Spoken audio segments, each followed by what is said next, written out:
యోవేలు గ్రంథం 2వ అధ్యాయం. యోవేలు గ్రంథం 2వ అధ్యాయం 26వ వాక్యం 27వ వాక్యం మనం చదువుకుందాం. నా జనులు ఇకను ఎన్నటికీ సిగ్గునొందరు. ఇశ్రాయేలీయుల మధ్య ఉన్నవాడను నేనే అని, నేనే మీ దేవుడనైన యెహోవానని, నేను తప్ప వేరొక దేవుడును లేడని మీరు తెలుసుకుంటారు. నా జనులు ఇక ఎప్పటికీ కూడా సిగ్గునందక ఉందురు. దేవునికి స్తోత్రం చెబుదాం. హల్లెలూయా. దేవునికి మహిమ కలుగునుగాక. పిల్లలు, మనం చదవబడినటువంటి లేఖన భాగంలో దేవదేవుడు చక్కని అద్భుతమైనటువంటి వాగ్దానం మనం చదువుకున్నాం. ప్రభు చేసిన వాగ్దానాన్ని. ఇది నిజంగా దేవుని యొక్క ప్రేమకు, తన ఎడల తనకు దేవునికి ఉన్నటువంటి మమకారానికి నిజ తార్కాణం ఇది. ప్రభు అంటున్న మాట ఏంటంటే, నా జనులైన మీరు ఇకను సిగ్గుపడడానికి వీల్లేదు, ఇక మీరు అవమానించబడడానికి వీల్లేదు, ఇక మీరు ఓడిపోవడానికి అవకాశము ఇవ్వకూడదు. స్తోత్రం. మీరు ఓడిపోకూడదు, ఇక ఎన్నటికీ సిగ్గుపడకూడదు, ఇక ఎన్నటికీ మీరు అవమానము పొందకూడదు, ఇక ఎన్నటికీ కూడా మీరు జనులలో పనికిరాని వారిగానో, నిరుపయోగమైన వ్యక్తులుగానో, అయితే పాడైపోయిన వ్యక్తులుగానో ఉండడానికి వీలు లేదు అనేటువంటి అర్థమిచ్చేటువంటి ఓ అద్భుతమైనటువంటి ప్రేమతో కూడినటువంటి వాగ్దానాన్ని ప్రభు చేస్తున్నాడు. స్తోత్రం. హల్లెలూయా. నా జనులు ఇకను సిగ్గుపడకూడదు అన్నారంటే, అంతకు మునుపు జనులు సిగ్గుపడ్డారనేగా, సిగ్గుపడాల్సిన పరిస్థితులు దాపురించాయనేగా, అవమానించబడవలసినటువంటి పరిస్థితులు దాపురించాయనేగా. దేవునికి స్తోత్రం. హల్లెలూయా. ప్రభు చెప్తున్న చక్కని మంచి మాట. ఇప్పుడు వరకు మీరు సిగ్గుపడ్డారు, అవమానించబడ్డారు, మీరు ఓడిపోయారు. కానీ ఇక నుండి మీరు ఏ కోశాన కూడా మీరు సిగ్గుపడడానికి వీలు లేదు, ఇక ఎన్నటికీ కూడా మీరు సిగ్గుపడకూడదు అనేటువంటి తన ప్రేమపూరితమైన వాగ్దానాన్ని ప్రభువే తనను తాను తగ్గించుకున్నటువంటి వాడే. అసలు సిగ్గుపడే పరిస్థితులు ఎందుకు వచ్చినాయి? ఈ ప్రజలు ఎవరు? వీరు నా ప్రజలు అని ప్రభువు తను మెన్షన్ చేస్తున్నాడు. అంటే దేవుని సొత్తైన ప్రజలు, దేవుని స్వాస్థ్యమైనటువంటి వారు, దేవుని స్వరూపములో, దేవుని పోలికలో నిర్మాణం చేయబడినటువంటి వారు, దేవుని మహిమను ఎరిగినటువంటి వారు, దేవుని గొప్పతనాన్ని, ఆయన ఔన్నత్యాన్ని, ఆయన ప్రేమను బహు చక్కగా ఎరిగి, మా తండ్రి, మా దేవుడు సృష్టికర్త అయినటువంటి దేవుడు, ఆకాశములకు భూమికి సృష్టికర్త అయినటువంటి దేవుడు, మేము నిబంధన కలిగిన ప్రజలము, మా దేవుడు మహిమ కలిగినటువంటి వాడు, మహోన్నతమైన కార్యాలు చేసేటువంటి వాడని జనుల మధ్యలో చెప్పుకుంటున్నారు. కానీ వారి బ్రతుకులు చూస్తే మాత్రము అవమానకరంగానే ఉన్న పరిస్థితులు అయిపోయాయి.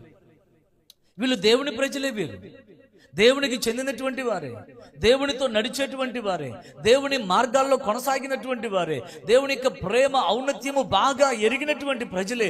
అయినప్పటికీ సిగ్గుపడాల్సిన పరిస్థితులు ఎందుకు వచ్చినాయి అని చెప్పని ఆయన్నే అడిగితే, ఆయన చెప్పే ఒక మంచి మాట ఏంటో తెలుసా?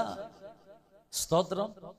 నిజంగా ఆ మాట చెప్పడానికంటే ముందు మరొక మాట, ఆ దేవుని నేను గణపరచాలి. స్తోత్రం. నా దేవుడు ఎంత ప్రేమ కలిగిన దేవుడు. ఏ ఒక్కరూ కూడా నశించిపోవడం కానీ, ఏ ఒక్కరూ బాధపడడం కానీ, ఏ ఒక్కరూ కన్నీరు కార్చడం కానీ ఆయనకి ఇష్టము కాదు. ఏ ఒక్కరూ కూడా దూరం అయిపోవడం, పనికి మాలిన వాళ్ళుగా ఉండడం, నిరుపయోగంగా ఉండడం అనేటువంటిది నా తండ్రికి, నా దేవునికి ఇష్టము. అందుకోసం ఆయన సమస్తాన్ని విడిచిపెట్టి వచ్చినటువంటి వాడు. అందరూ అంతటా మారు మనసు పొందాలని, రక్షణ గురించిన అనుభవ జ్ఞానం పొందాలని ఆశించినటువంటి వాడే, పాపము నుండి, శాపము నుండి విడిపించబడాలనేటువంటి ఆశ కలిగినటువంటి వాడై, తనతో కూడా ఉండవలసినటువంటి తన పిల్లలు లోకములో, పాపములో, శాపములో, మరణములో యుగయుగాలు నిత్యము దూరమైపోతున్నారని ఎరిగి, తానే తన స్థాయిని దిగి వచ్చి మన కొరకు ప్రాణం పెట్టేంత తగ్గింపు ప్రేమ కలిగినటువంటి వాడు. స్తోత్రం కలుగునగా. ఆ ప్రేమను కనపరుస్తూ తానే తగ్గి వచ్చి, ఎవరితో, ఈ మాట చెప్తే జాగ్రత్తగా వినండి, ఎవరితో అక్కడ ఆపి తర్వాత మనం ముందుకు వెళ్దాం. ఇప్పుడు ప్రభువుని అడిగితే ప్రభు చెప్పే మాట ఏంటంటే, నాయన వీళ్ళు సిగ్గుపడాల్సిన పరిస్థితులు ఎందుకు వచ్చినాయి, వీళ్ళు ఏం చేశారని, వీళ్ళు అవమానించబడాల్సిన పరిస్థితులు వచ్చినా ఎందుకు, ఏం చేశారని అని అంటే చూడండి, ఇర్మియా గ్రంథం 2వ అధ్యాయం 13వ వాక్యం చూడండి ఒకసారి. ఇర్మియా గ్రంథం 2వ అధ్యాయం 13వ వాక్యం. నా జనులు 2 నేరములు చేసి ఉన్నారు, జీవ జలముల ఓటనైన నన్ను విడిచి ఉన్నారు. తమ కొరకు తొట్లను, అనగా బద్దలై నీళ్లు నిలువని తొట్లను వారు తొలిపించుకుని ఉన్నారు అన్నాడు. దేవునికి స్తోత్రం కలుగును గాక. నా జనులు, అయ్యా ఎందుకయ్యా, వాళ్ళు నీ పిల్లలే కదా, వాళ్ళు నీ పోలికలో చేయబడిన వారే కదా, నీ నామ ఘనత కొరకు నీవు ప్రత్యేకించుకున్నటువంటి నీ ప్రజలే కదా, వారు ఎందుకు అవమానించబడాల్సి వచ్చింది, వారు ఎందుకు సిగ్గుపడాల్సి వచ్చింది అని అంటే, వారు నా పిల్లలే కానీ వారు నన్ను విడిచిపెట్టేశారు అన్నాడు. ఏం చేశారట? జీవజలముల ఊటనైన నన్ను, ఊట వంటి వాడనైన నన్ను, జీవింపచేసేటువంటి నన్ను, జీవమునిచ్చేటువంటి నన్ను వాళ్ళు విడిచిపెట్టేసేశారు అన్నాడు. మొట్టమొదటి రీజన్ ఏంటి చెప్పండి? వాళ్ళు చేసిన నేరాల్లో 2 నేరాల్లో ఒకటి ఏంటంటే ఆయనను విడవడం. ఏంటిది అది? ఆయన విడిచిపెట్టడం, ఆయన సన్నిధిని మరిచిపోవడం, ఆయన ప్రేమను మరిచిపోవడం, ఆయన ఉపకారాలు మరిచిపోవడం, ఆయన ఏమై ఉన్నాడు అనే విషయాన్ని గుర్తెరగకపోవడం, ఆయన కంటే లోకమే మిన్నగా ఎంచుకోవడం, ఆయన సహవాసం కంటే లోకపు సహవాసమే ఘనమైనదిగా గొప్పదిగా ఎంచుకుని లోకములో ఉన్న ఆనందాన్ని జుర్రుకోవడం కోసం వెళ్ళిపోయినటువంటి ఆ అనుభవమే, దేవుని ఎదుట నుండి వారు జారిపోయిన ఆ అనుభవమే, వారు సిగ్గుపడడానికి, అవమానించబడడానికి, శ్రమ పడడానికి, నిందించబడడానికి, దేవుని నామము అవమానం పాలు కావడానికి హేతువైంది అనే విషయాన్ని సేవకునికి నేను తెలియజేస్తున్నాను. స్తోత్రం, హల్లెలూయా. దేవుడు కొన్ని సందర్భాల్లో చూస్తుంటే ప్రేమ కలిగినటువంటి దేవుడే బహు కఠినంగా కనపడతాడు, బహు భయంకరుడుగా కనపడతాడు. అలాంటప్పుడు ఆ దేవుడు మనకి ఎట్లా ఉంటాడనంటే చండశాసనులాగా కనపడతాడు. ఇంత శ్రమ, ఇంత అవమానం, ఇంత సిగ్గు, ఇంత బాధ అనుమతించడం అవసరమా అని చెప్పి అనిపిస్తుంది. అని ఎంతగా అనుమతించాడంటే తెలుసా, ఎంతగా ప్రేమించాడో అంతగా శ్రమ కూడా అనుమతిస్తాడు. స్తోత్రం, హల్లెలూయా. ఎందుకు తెలుసా? నీలో మార్పు రావాలి, నీవు నిత్య శ్రమ నుండి తప్పించబడాలి, నిత్య బాధ నుండి నువ్వు తప్పించబడాలని నిన్ను ప్రేమిస్తున్నాడు గనుకనే నువ్వు మారేంత వరకు, మార్పు చెందేంత వరకు దేవుడు కొన్ని సమస్యలను, శ్రమలను అనుమతిస్తాడట. దేవుని సేవకుడు, అయ్యా మందిరానికి రానాన్న, దేవుని సన్నిధిని పోగొట్టుకోబాకయ్యా, దేవుని సన్నిధిలో 1 దినం గడిపితే అది 1000 దినాలంతా శ్రేష్టం కదా నాన్న. ఎందుకు భక్తిహీనుల గుడారంలో గడపడం కంటే దేవుని మందిరంలో 1 దినం గడిపితే శ్రేష్టమని భక్తులు అన్నారు తెలుసు కదా. మందిరానికి రాయి అని అంటే రారు, ఏవేవో సాగులు చెప్తుంటారు. ఒకసారి ఒక పాస్టర్ గారి దగ్గరికి ఓ తండ్రి ఒక కుమారుణ్ణి చేతుల్లో పొడికేసుకుని నోటి నుండి నురుగు గారిపోతున్నటువంటి ప్రాణాపాయ స్థితిలో ఉన్నటువంటి కొడుకుని, లేక పుట్టిన ఒక్కగానొక్క కొడుకుని చేతుల్లోకి అడ్డం వేసుకుని తీసుకొచ్చాడంట. స్తోత్రం. పరిగెత్తుకొచ్చాడు. అప్పటికే పాస్టర్ గారు వాక్యం అయిపోయింది, ఆరాధన అయిపోయింది, అందరికీ ప్రార్థనలు చేసి ముగించేసి కొంచెం రిలాక్స్ అయ్యి 4 మెతుకులు నోట్లో పెట్టుకుందాం అనుకునే సమయానికి హడావిడిగా పరిగెత్తుకొచ్చాడంట. స్తోత్రం. ఈ క్యాండిడేట్ని ఎప్పటి నుంచో పాపం పాస్టర్ గారు, బాబు రాయ్యా, అందరాన్ని పోగొట్టుకోబాక నాన్న, దేవుని సన్నిధికి దూరం అయితే మనం బ్రతకలేమయ్యా, దేవుని సన్నిధిలో మనం ఉంటేనే సంతోషం, మనకి క్షేమం, కాపుదల, భద్రత అయ్యా, నిన్ను దేవుడు ప్రేమిస్తున్నాడయ్యా, నువ్వంటే దేవునికి ఇష్టం నానా అని చెప్పని ఎన్నిసార్లు చెబితే అన్నిసార్లు ఏదో ఒక సాగు చెప్పేవాడట. ఆ రోజు నోట్లో నుంచి నురుగు గారిపోతుంది, పిల్లాడు సోలిపోయాడు, ఇంచుమించుగా కోమాలోకి వెళ్ళిపోయే పరిస్థితి వచ్చింది. హడావిడిగా బోర్న ఏడుస్తూ తీసుకొచ్చేసి పాస్టర్ గారు ప్రార్థన చేయండి పాస్టర్ గారు అని చెప్పని. సరే, ఆ 4 మెతుకులు నోట్లో పెట్టుకునేవాడు కూడా ఆ ప్లేట్ని పక్కకు పెట్టేసి బిడ్డ ముందు పెట్టుకుని మోకరించి ప్రార్థన చేస్తాడంట. ప్రభువా, నువ్వెంత గొప్ప దేవుడు అయ్యా, దేవునికి స్తోత్రం. సరే, ఇంతకు దానికి ముందు అడిగాడు, ఇంతకు ఏం జరిగిందని. పాము గరిచిందన్నాడు. ఏం పాము అది? కట్ల పాము. స్తోత్రం. కట్ల పాము గరిచిందంట. సరే, ప్రార్థన చేస్తున్నాడు. నాన్న, నిజంగా నువ్వెంత గొప్ప దేవుడు అయ్యా, నిజంగా నీ కార్యాలు బహు ఆశ్చర్యం నాయన, నీవు చేసే కార్యాలు నేను చేయలేని పనిని ఒక కట్లపామును పంపించి జయించావయ్యా నువ్వా అన్నాడంట. దేవునికి స్తోత్రం కలుగును గాక. హల్లెలూయా. ఏం పంపించాడంట? ప్రభువా, నేను ఎన్నిసార్లు చెప్పినా, ఎన్ని రోజులు చెప్పినా, ఇంతకాలం చెప్పినా, ఏం చేసినా ఏ పని జరగలేదు, కానీ నువ్వు ఒక కట్లపామును పంపించి నువ్వు లైన్ చేసావయ్యా నువ్వు అన్నాడంట. దేవునికి స్తోత్రం కలుగును గాక. ఈ ఏడ్చే ఈ తండ్రికి ఏడుపంతా కూడా ఆవిరైపోయి ఎవడు అన్నట్టు చూసినట్టున్నాడు. స్తోత్రం. వాస్తవం అది కదండి. కట్లపాము కలిసింది కాబట్టే వచ్చాడు దేవుని మందిరానికి. అంటే సమస్య వస్తేనే మనం దేవుని సన్నిధికి వస్తాము, తెలుసు దేవుడికి. బాధ కలిగితేనే, కన్నీరు వస్తేనే, ఆవేదన కలిగితేనే అప్పుడన్నా దేవుని సముఖానికి వస్తామని చెప్పని దేవుడు సమస్యని సైన్యంగా చేసి పంపించేస్తాడట. దేవునికి స్తోత్రం. హల్లెలూయా. సమస్యలు మనల్ని బాధ పెట్టేవి కాదు, కానీ మనల్ని సరిచేసేవి. సమస్యలు మనల్ని చక్కదిద్దే, అవి మన ఆశీర్వాదాలు. ఒక రకంగా చెప్ప మన ఆశీర్వాదాన్ని పొందుకోవడానికి అవి ఒక మెట్లు. శ్రమలు కాదు ఇవి. ఒక రకంగా చెప్పాలంటే మనకి అవి సిరులు అనండి. శ్రమలు, సిరులు. హల్లెలూయా. శ్రమలు కాదు. ఇప్పుడు ఈ ప్రజలకు దేవుడు తన వైపుకు తిరుగుతారని చెప్పని దేవుడు ఏం చేశాడు తెలుసా? వాళ్ళ పంటను కాస్త వాళ్ళు విత్తింది కొంచెం అయితే, సహజంగా పంట ఎంత కోసుకుంటాం? సమృద్ధిగా కోసుకుంటాం. కానీ వీళ్ళు విత్తింది కూడా రావట్లేదు. విత్తినానికి సగం కూడా రావట్లేదు. ఎంత విత్తారో అంత కూడా రావట్లేదు. అసలు ఏమీ లేని పరిస్థితి అయిపోతుంది. ఎందుకని? రీజన్ ఏంటంటే చూడండి, అదే యోవేలు గ్రంథము 1వ అధ్యాయము 4వ వాక్యం చూడండి. గొంగలి పురుగులు మిడతలు తినివేశాయి. మిడతలు విడిచిన దానిని పసర పురుగులు తినేశాయి. పసర పురుగులు విడిచిన దానిని చీడ పురుగులు తినివేసేసాయి. దేవునికి స్తోత్రం కలుగును గాక. హల్లెలూయా. వీళ్ళు అనుకుంటున్నారు దేవునికి దూరం అయిపోయినప్పటికీ రూపాయి సంపాదించుకుంటున్నాం, బాగానే ఉన్నాం, ఉద్యోగాలు చేసుకుంటున్నాం, బాగానే ఉన్నాం, సో అంత సౌఖ్యంగా ఉంది, బాగానే ఉంది, నాట్లు వేసుకుంటున్నాం, చెట్లు పెంచుకుంటున్నాం, పంట కోసుకుంటున్నాం, గానుగులు నిండుతున్నాయి అని అనుకుంటున్నారు. కానీ దేవుడు అలా పిల్లలు దూరం అయిపోతుంటే, ఇష్టం లేని పిల్లలు వాళ్ళ నాశనానికి వెళ్ళిపోతుంటే, ప్రభువు సిద్ధపరిచిన దానిని పొందుకోకుండా వాళ్ళు చేజారు చేసేసుకుంటుంటే హృదయంలో బాధ కలిగినటువంటి ప్రభువు మొదటిగా ఎవరిని పంపాడట? గొంగళి పురుగులు అనే సైన్యాన్ని పంపించాడట. స్తోత్రం. గొంగళి పురుగులు పడితే ఎట్లుంటుంది? మొలగ చెట్లు ఉన్నాయా మీ ఇంటి దగ్గర? మొలగ చెట్లు ఉన్నాయా? మొలగ చెట్లు ఉంటే తెలుస్తాయి. ఆ మొలగ చెట్ల నిండా గొంగళి పురుగులు ఎక్కేసి పాకేసేసి పచ్చదనం లేకుండా ఆ ఆకుల మీద హోల్స్ పడిపోతాయి ఆకులు. మీరేంటి ఆ మొలగ చెట్టు మీద పాకుతుంది, మీ మీద కాదు, మీరు రంగులు మార్చేస్తున్నారు మీరు. హల్లెలూయా. దాన్ని తలుచుకుంటేనే అంత చిరాక. స్తోత్రం. ఒకవేళ మన జీవితమే అలా ఉంటే ప్రభువుకి ఎంత చిరాకు. స్తోత్రం. గొంగళి పురుగులు వచ్చి తినేస్తున్నాయి మన పంట, మన జీవితాన్ని.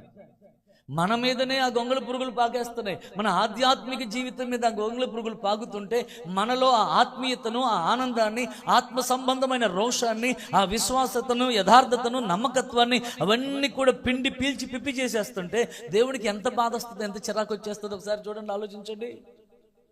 కనీసం అప్పుడన్నా సరే పరిస్థితుల్లో మార్పు కలుగుతుందేమో అని చెప్పని ఆశ కలిగితే, నో గొంగళి పురుగులు వచ్చినా కూడా పర్లేదులే. తర్వాత ఎవరిని పంపాడట? మిడతలను పంపించాడట. స్తోత్రం. మిడతలు వస్తే చేసే పని ఏంటి చెప్పండి? పచ్చదనం అంటూ ఏం కనపడకుండా లాకేస్తాయి. పచ్చదనం ఏమి కూడా ఏం కనపడదు. తర్వాత పసర పురుగులు అంటే ఉన్న పసిగిరిని కూడా ఏం చేస్తాయి? లోపల ఉన్న పసిగిరిని కూడా పీకి అవతల పడేస్తాయి. తర్వాత హల్లెలూయా. ఇక చీడ పురుగు పట్టింది అనుకోండి, ఇంకా చెట్టు ఉంటుందా? ఇక ఉండదు. అంటే జీవితమే లేకుండా పోయినటువంటి అనుభవాలు కదా ఇలాంటి పరిస్థితి. అంటే శ్రమ వెంబడి శ్రమ వచ్చినా, అసలు మనుగడే కష్టమైపోయే పరిస్థితులు వచ్చినా, జీవితమే లేదనుకునేటువంటి స్థితిగతులు వచ్చినా వారు మాత్రమట దేవుని వైపు తిరగని వారుగా ఉండిపోయారట. వాళ్ళు మత్తులైపోయారు. లోకపు మత్తు, పాపపు మత్తులో వాళ్ళ జీవితాన్ని కొనసాగించేస్తున్నారు. దేవునికి దూరం అయిపోయినటువంటి వారే. దేవుని స్వరం వినే అనుభవం లేదు, దేవునితో గడిపే అనుభవం లేదు, దేవుని మాటకు లోబడే అనుభవం లేదు. ఆశీర్వాదకరమైన స్థితి సైతం కూడా శాపగ్రస్తంగా పచ్చని ఒలీవ తోట కూడా అదిగో అరణ్య భూమిగా మారిపోయిన పరిస్థితులు అయిపోయాయి. ఇలా జీవితంలో ప్రజలు కొనసాగుతుంటే వాళ్ళను చూసినటువంటి వాళ్ళు చుట్టూ ఉన్న ప్రజలు అంటున్నారు, ఏమమ్మా మా దేవుడు ఆకాశానికి భూమికి సృష్టికర్త అన్నారే, అలాంటి దేవుడు, పోషించే దేవుడు, పెట్టే దేవుడు, కాపాడే దేవుడు, రక్షించే దేవుడు అని ఎన్ని మాటలు చెప్పారు. మరి మీ బతుకులేంటి ఇలా తగలబడ్డాయి అని అంటుంటే అది వీరు అవమానించబడుతున్నారు, అది ఆయనకు కూడా అవమానం కలుగుతూ ఉంటే, ప్రభువు రకంగా తనకు కలిగే అవమానం కంటే కూడా ప్రజల మధ్యలో వారి జీవితాలు దుర్భరంగాను బహుబాధకరంగా ఉంటే తట్టుకోలేక వారి జీవితాలను మార్చడం కోసం కనీసం మరొక అవకాశం ఇద్దామని తానే దిగి వచ్చి తానే జోక్యం చేసుకుని, నాన్న మీరు నా మాట వింటే ఇక నెన్నటికీ కూడా మీరు సిగ్గునందరు. నేను పంపించిన ఈ మహాసైన్యం ఉందే, ఈ సైన్యము తినివేసినటువంటి సంవత్సరాల పంటను కూడా నేను మీకు ఇచ్చేస్తానా అని ప్రభు వాగ్దానం చేస్తున్నాడు. దేవునికి స్తోత్రం. ఇది వారి మంచితనాన్ని బట్టి చేసే వాగ్దానం కాదు. వాళ్ళు తిరిగి రెస్టోర్ అవ్వడం కోసం, వాళ్ళ జర్నీ రీస్టార్ట్ చేయడం కోసం, వాళ్ళు ప్రభువులో మరలా నిలదొక్కుని వాళ్ళు అభివృద్ధి పొంది దేవునికి మహిమకరంగాను ప్రజల మధ్యలో వాళ్ళు ఆశీర్వాదకరమైన వ్యక్తులుగా ఉండడం కోసం ప్రభువే తన ప్రేమతో ఆయన అనుగ్రహిస్తున్న ఓ చక్కటి మంచి అవకాశం. స్తోత్రం. హల్లెలూయా. ఆ దేవుడు శ్రమలో నిన్ను మార్చుకోవడం కొరకు ఇష్టపడుతున్న దేవుడు. నేను మీకు చాలా సందర్భాలు చెప్పాను. నా ప్రభువు సామ దాన భేద దండోపాయాలను ఉపయోగించే దేవుడు. స్తోత్రం.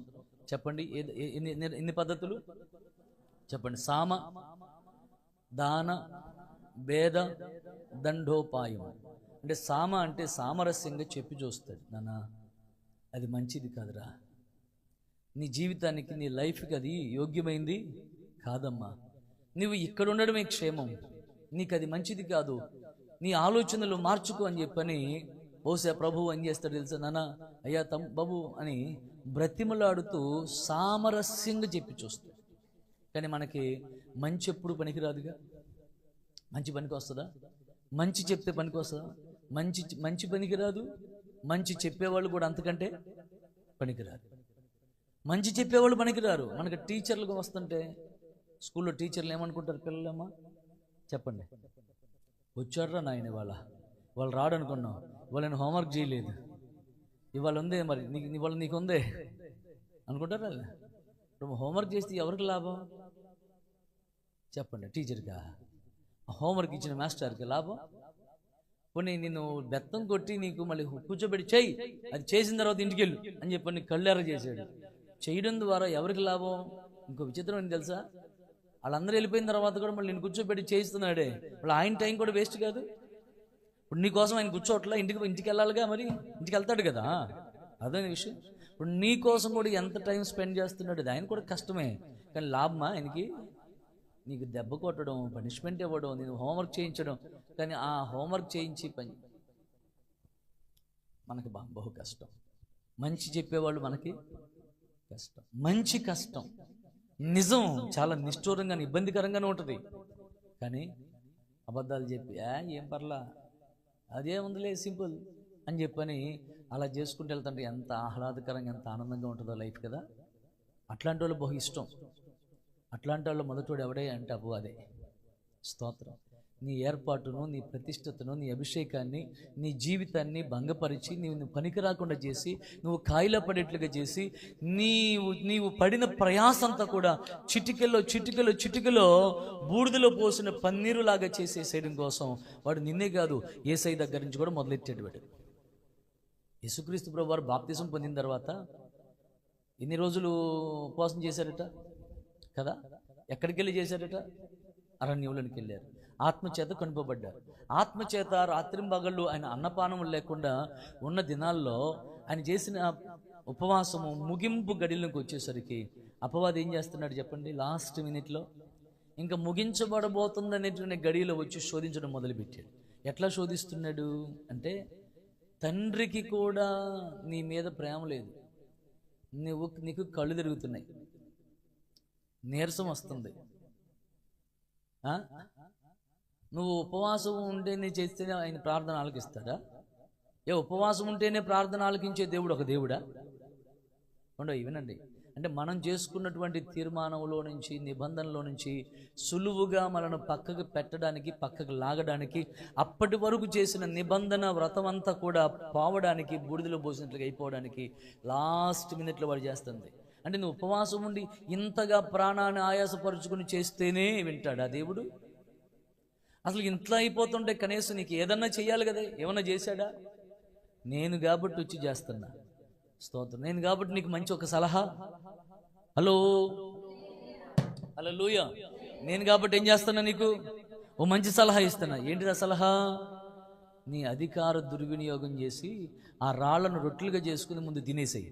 ఇక్కడ 2 దెబ్బలు అయిపోతుంది, 2 పెట్టెలు రాలిపోతున్నాయి. ఏంటిది? ఒకటి అధికార దుర్వినియోగం అయిపోతుంది, రెండోది నిబంధన భంగం అయిపోతుంది. కానీ ఇప్పుడు చూడ్డానికి ప్రేమ కలిగిన వ్యక్తులు ఎవరనిపిస్తారు మీకు? అది డెస్టినేషన్ పూర్తి చేయాలి, బహుమానం పొందుకోవాలని చెప్పని పరుగు పెడుతున్నటువంటి వ్యక్తి కొంచెం నొప్పితో ఆయాసపడుతున్నా కానీ వెళ్ళు వెళ్ళు వెళ్ళు వెళ్ళు అని చెప్పినటువంటి వ్యక్త, ఏం పర్లేదు ఆగిపో అని చెప్పనే వ్యక్త చెప్పాలా? ఏం పర్లేదు నాన్న, ఇంకొంచెం దూరమే ఉంది, ఇంతవరకు ప్రయాసపడ్డావు, నువ్వు ఓర్చుకున్నావు, నువ్వు కష్టపడ్డావు, నువ్వు కొనసాగించు, పద బహుమానం నీదే అని చెప్పని బలపరిచి పురికొల్పేవాడే ప్రేమ కలిగిన వాడు. కానీ ఏం పర్లేదు, ఇప్పుడు కావద్దు, ఇంకోసారి మనకు బతుకు బోలంత ఉంది అని చెప్పనేవాడు. స్తోత్రం. అపవాది అలాగే చేస్తుంటాడు. దేవుని పిల్లలకి ఇదే జరుగుతుంది. మంచి కానీ, దేవుని యొక్క నియమము కానీ, దేవుని శిక్ష కానీ ప్రజలకు అర్థం కావట్లేదు. వాళ్ళు దాన్ని రిసీవ్ చేసుకోవట్లా. సులభంగా సునాయాసంగా వచ్చేటువంటి భక్తిని, లేదా సులభంగా వచ్చేటువంటి ఆ ప్రార్థనల ఆశీర్వాదాలు, వీటి కోసం ఏం పరులాడుతున్నారు. ఎక్కడికి పడితే అక్కడికి పరుగులు తీస్తున్నారు. ఖర్చీపు ద్వారా వస్తుందంటే స్వస్థత, ఎవరో ప్రార్థన చేసి ఏదో చెప్తారని చెప్పినంటే అక్కడికి పరుగులు తీయడం. ఏమండి, ఎక్కడికో పరుగులు తీయాల్సిన పని ఏముంది సార్? దేవుడు నీకోసమే ద్వారం తెరిచి పెడితే ఆయనకి నీకు మధ్యలో ఉన్న అడ్డు తెరని తీల్చేసేసి డైరెక్ట్గా ఆయన దగ్గరికి కృపాసనం వద్దకు చేరి తండ్రి అని పిలిచే నీకు అవకాశం ఇస్తే నీవు ఎక్కడెక్కడికి వెళ్ళి దేబ్రించుకోవడానికి, అడుక్కోవడానికి ఎందుకు నీకు అవకాశం? నీకు ఎందుకు ఆ బాధ ఎందుకు? నువ్వు ఆయన కుమారుడివి, నువ్వు అడుక్కునే వ్యక్తిగా కాదు ఉండాల్సింది. కుమారుడు అడగాలి కానీ అడుక్కునేవాడుగా కాదు. పరాయి వ్యక్తి అడుక్కుంటాడు, కానీ కుమారుడు తండ్రి దగ్గర అడుక్కోడు, అడుగుతాడు, అధికారంతో అడుగుతాడు, నాన్న నాకు కావాలంటాడు. స్తోత్రం. నీవు ఎవరెవరి దగ్గరికి వెళ్ళి అడుక్కునే స్థితిలో నా గురించి ఏం చెప్తారో చెప్పండి సార్. ఈ అడిగేవాడికి బుద్ధి లేదు, చెప్పేవాడికి అంతకంటే బుద్ధి లేదు. నా గురించి ఏం చెప్తున్నారు, నా గురించి బుద్ధి తక్కువడా, బుద్ధి తక్కువడా? మోకరించి ప్రార్థన చేయ ముందు నీ చేతిలో ఉన్న పాపాన్ని విడిచిపెట్టు, నీ చేతిలో ఉన్నటువంటి దుర్మార్గతను విడిచిపెట్టు, నీ మార్గాలు మార్చుకుని చావు అని చెప్పాలి. కానీ గుడి కొంచెం గుడిలో రాగా దేవుడిని చీకటి చూపెడుతున్నాడు. కళ్ళు మూసుకొని చీకటి కావాలి ఏం కనిపెడుతుంది, పాతేసి పైకి లేక దిగిపోతుంది. కళ్ళు మూసుకొని చీకటి కాదు ఏం కనపడుతుంది?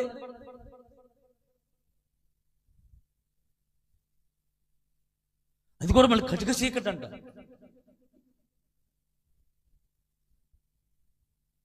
స్తోత్రం. హల్లెలూయా.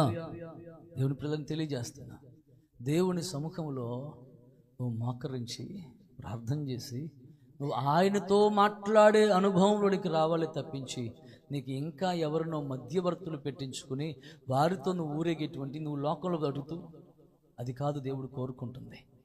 నువ్వు ఆయన సహవాసంలో ఉండాలి, నువ్వు ఆయనతో ఉండాలి, ఆయన మాట వినాలి, ఆయనతో నువ్వు ఆనందించాలి, ఆయనతో నువ్వు మాట్లాడాలి, నువ్వు హృదయం తెరిచి నువ్వు మాట్లాడాలి, నీ మనసులో ఉన్న బాధ నువ్వు చెప్పుకోగలగాలి, నీ వ్యసనం ఏంటో, నీ బాధ ఏంటో ఆయనతో నువ్వు చెప్పుకుని విడుదల పొందుకోగలగాలి. ఆయన సహాయం చేసేవాడని, విడుదల అనుగ్రహించేవాడని దావీదు ఎరిగి 6వ కీర్తనలో ప్రార్థన చేస్తాడు, ప్రభువా నేను పాపం చేసిన మాట వాస్తవమే, కానీ నీ ఉగ్రతతో నన్ను శిక్షించబాకయ్యా, నీ కోపమంతా కూడా నా మీద ప్రదర్శించబాకు నాన్న, నువ్వు నన్ను శిక్షించు కానీ నీ కనికరముతోనే శిక్షించు బాబు అని చెప్పి అనుకుంటూ ప్రాధేయపడి వినమ్రుడై దేవుని సన్నిధిలో ప్రార్థన చేసి అడుగుతున్నాడు.